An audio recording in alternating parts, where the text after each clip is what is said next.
racist and misogynistic socioeconomic views, it's a great thing because a lot of Chinese immigrants in America could barely find employment, whereas Xian Wu went on to actually receive many honors and awards, but even though she did, she was still not that recognized.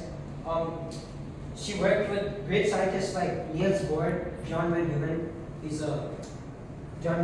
and Oppenheimer, and she even was nominated for the Nobel Prize, but she didn't receive the Nobel Prize, obviously, because the Nobel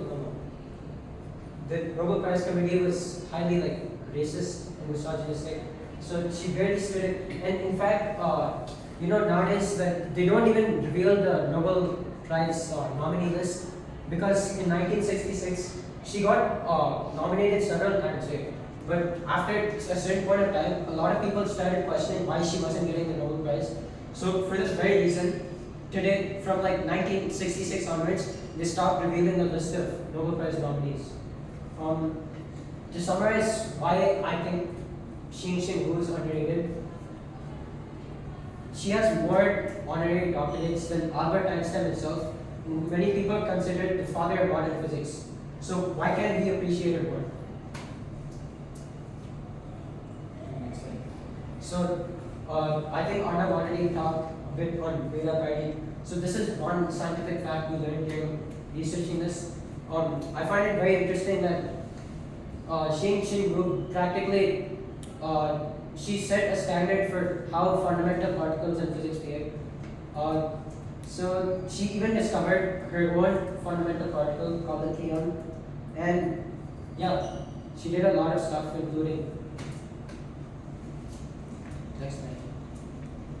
So basically, we just want to highlight that Xian Wu is only one of the scientists who's unheard of.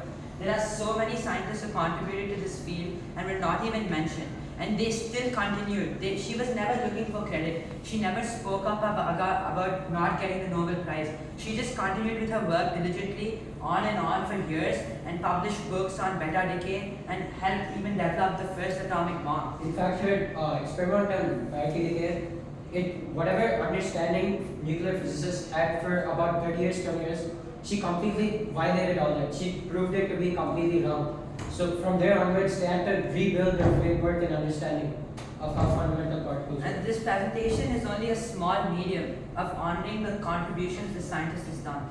In the world, there are millions of scientists who probably are never heard of.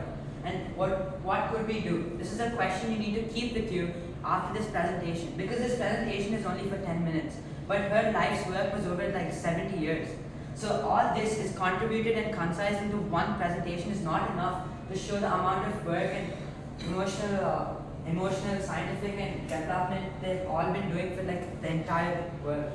I think what we can all learn is that even in the face of adversities, let's remain steadfast on the pursuit of knowledge. Thank you so much. Thank you.